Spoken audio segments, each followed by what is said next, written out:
Et bonjour à tous, on est de retour sur la chaîne Anjou Pop Corner. On est au TGS Spring Break et je suis avec Arnaud Dolène. Bonjour. Bonjour, enchanté d'être là. Ça va bien? Bah écoute, en, impeccable. en pleine forme, j'ai l'impression. Ouais, tout à fait. Bah, c'est toujours un plaisir d'être sur les salons et de partager sa passion avec les fans, quoi. Et ben c'est top. Alors on commence nous toujours par la question habituelle. Est-ce que vous pouvez vous présenter? Ok, alors moi, je m'appelle Arnaud Dolène. Je suis ici invité parce que je suis le scénariste de Time Odyssey, Mhm. une adaptation officielle des Chevaliers du Zodiaque.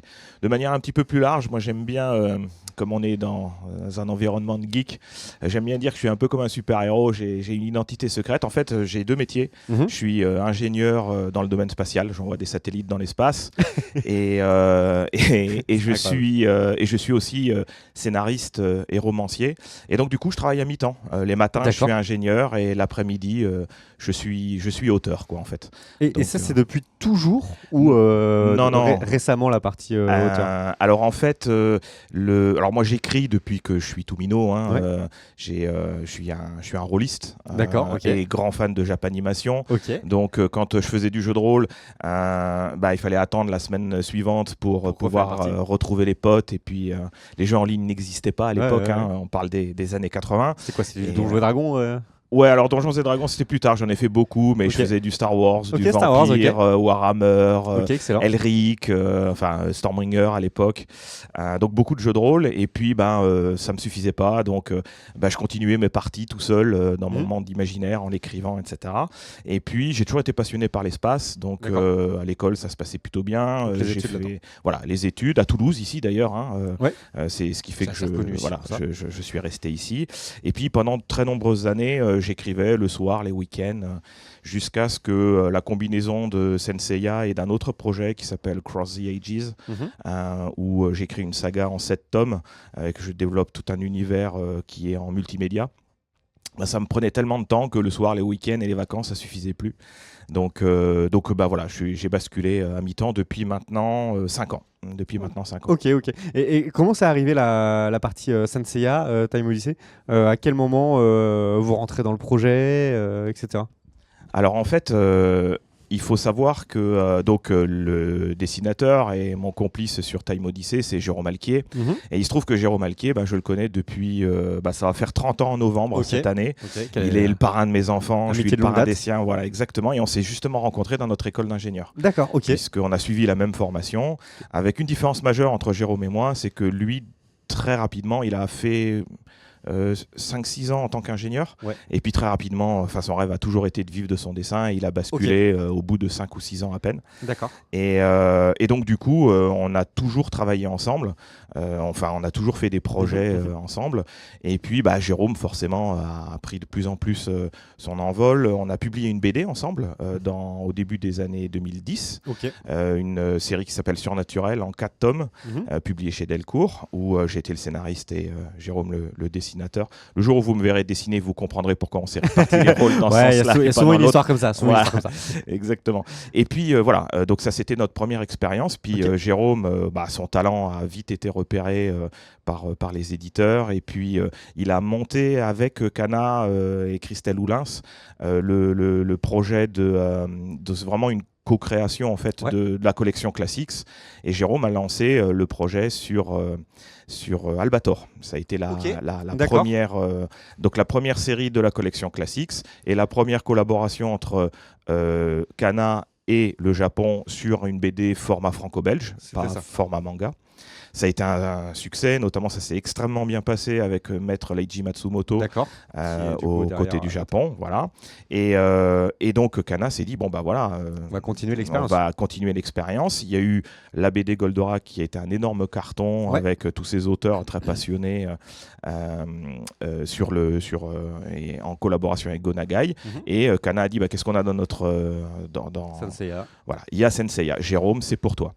Et là, Jérôme m'a fait l'amitié de dire que autant Albator, il voulait le faire tout seul, Mhm. parce qu'on en a beaucoup discuté, on en avait discuté à l'avance, on a l'habitude de travailler Mhm. ensemble, mais là, il m'a dit, bon, c'est vraiment mon personnage fétiche et Ok, j'ai il y envie avait de le la faire tâche tout seul. particulière. Voilà. Et en plus de ça, il avait tout à fait raison, ça fait pas partie des personnages que Oui. personnellement Ou j'achète. de l'autre côté, ok. Voilà. Je l'ai vu trop jeune en fait. Mm. Moi, j'étais tout minot et puis Mhm. la mélancolie, la tristesse, les émotions, c'était trop. Moi, je voulais de l'action, je voulais Ouais. que ça bouge, je voulais du Goldorak et du Cobra. Ok. Voilà, je Ouais, voulais non, pas carrément. de. Voilà. Alors que Jérôme l'a découvert plus tard, quand il était Ouais. jeune adulte.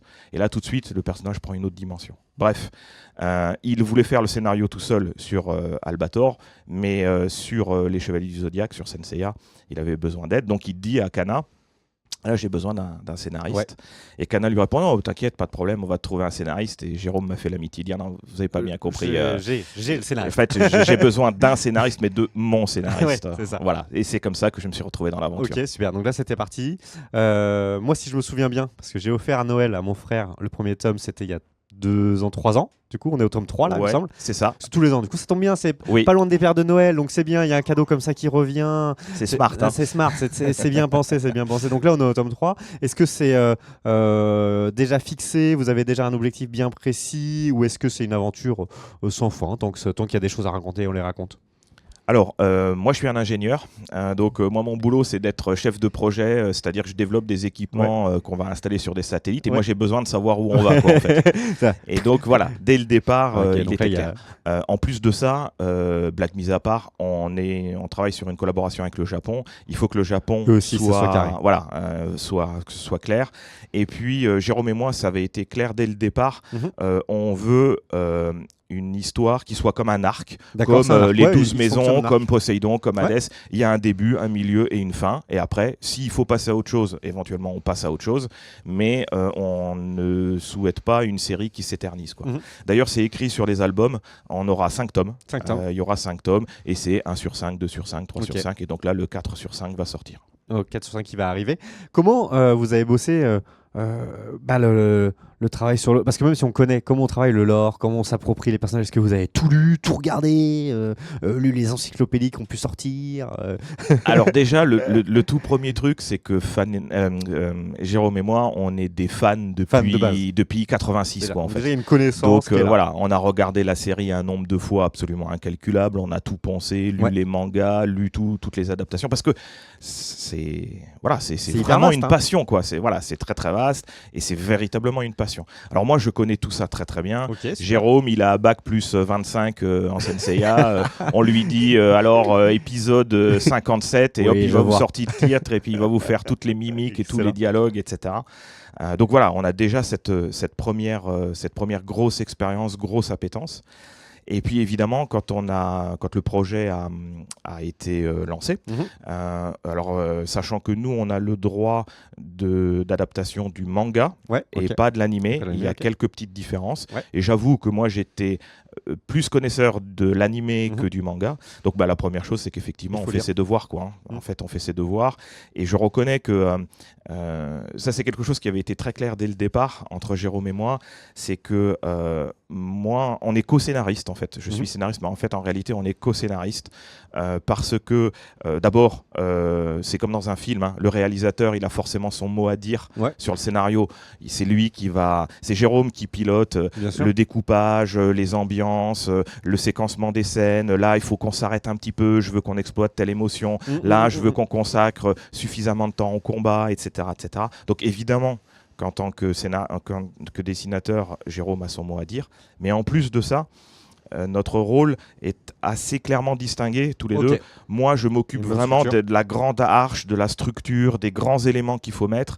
Et comme Jérôme le dit, lui-même, il rend mon scénario plus senseiesque. C'est-à-dire qu'il va mettre la petite anecdote, qu'il va mettre... Voilà, exactement. Alors, moi aussi, hein, dès le départ, ce qui m'a attiré dans le projet, c'est de pouvoir mettre des coups de projecteur sur une scène, un personnage, un lieu qui est totalement tertiaire dans la série et où on a envie d'en savoir un petit peu plus. Le meilleur exemple étant pour moi, dès le départ, le personnage de Guilty, le maître d'Iki, qui apparaît... c'est comme Hannibal Lecter, quoi. Hannibal Lecter, il apparaît 17 minutes dans le film Le Silence des Agneaux. Pourtant, on voit que lui, on parle que de lui, quoi. Guilty, c'était un peu ça. Il a 3-4 scènes, mais à chacune, elles sont ultra percutantes. Puis on ne sait rien. Le personnage meurt, il disparaît. Bon, c'est qui, d'où il vient, pourquoi il se comporte comme ça, etc. Et donc voilà, on a fait un focus là-dessus sur le tome 1. Donc on s'occupe de tout ça, mais je m'occupe vraiment des grandes arches narratives, des grands éléments du scénario. Et Jérôme vient apporter sa toile et surtout la caution aussi, parce que sa grande connaissance du monde de Senseiya, du lore de Senseiya, fait ça nous aide à être irréprochable. Ouais, tout à fait. Surtout qu'il devait quand même avoir dans un petit coin de la tête se dire ok, là on est en train de travailler avec une œuvre, il y a beaucoup de gens qui vont nous attendre au tournant. On sait qu'il y a eu des adaptations de Senseiya notamment sur Netflix, etc., qui n'ont pas forcément aidé tout ça, et les fans sont un petit peu sur la réserve. Donc quand on sort la BD, j'imagine qu'on se dit bon, j'espère qu'on va rendre fiers les fans, et finalement je pense que les retours que vous avez pu avoir étaient plutôt intéressants, étaient plutôt positifs.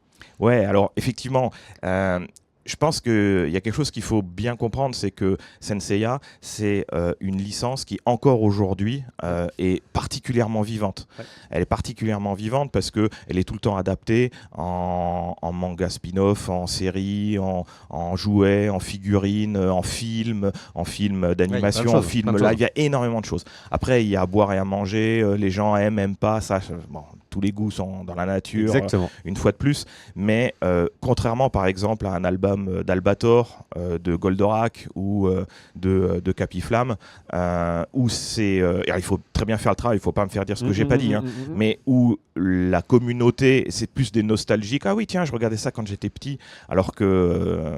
et donc, c'est plus facile à gérer qu'une communauté qui est très active et qui parfois, effectivement, s'emballe un peu sur des sujets de geek, quoi, en fait, hein, et j'en fais partie. Hein. Ouais, j'ai les yeux de chimène là-dessus. Et donc, du coup, on avait effectivement cette pression-là.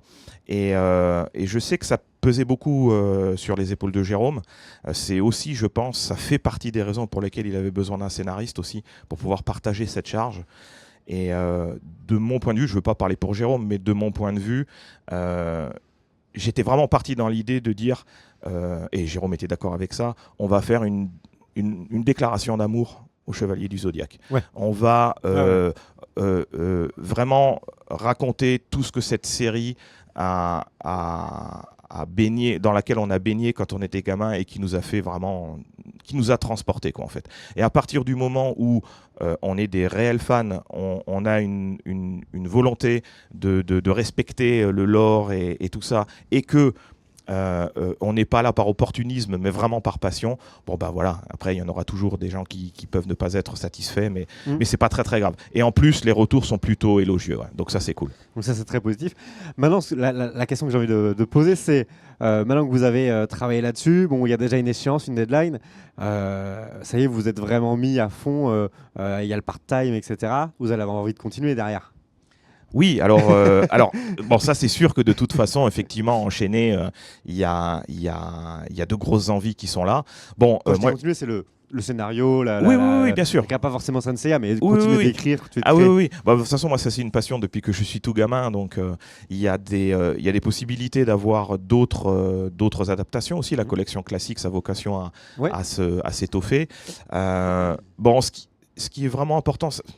Ça paraîtra peut-être un peu artificiel de dire ça, mais je le pense sincèrement. Ce qui est important, surtout dans une collection comme Collection Classics, qui est une adaptation, hein, par définition de licence qui existe déjà, l'enjeu majeur, c'est pas le scénariste, le dessinateur. L'enjeu majeur, c'est la série. Si moi, je peux apporter quelque chose, j'ai des envies, j'ai des idées, mais et si je peux les apporter et les mettre au service d'une série avec immense plaisir, si en fait ça se fait pas ou que il y a d'autres choses, effectivement, ça se fera comme ça, quoi. Après, vous continuez d'avoir un métier à côté qui vous passionne, j'imagine. Exactement. Oui, tout à fait. Toujours plein de choses. Et j'ai des journées très très remplies, ça c'est sûr. C'est une bonne chose. Et parfait. Merci beaucoup d'être venu discuter avec nous de tout ça. C'est des interviews qui sont assez courtes. On vous retrouve, on suit l'actualité. De toute façon, il reste encore 2 années de publication au minimum pour Senseiya. Tout à fait. Donc, à suivre le tome 4 qui devrait plus tarder. Merci beaucoup pour votre accueil et puis un petit coucou à la régie parce que sans eux on n'est pas là, il ne faut pas l'oublier. Exactement. Merci beaucoup. Au revoir. À bientôt.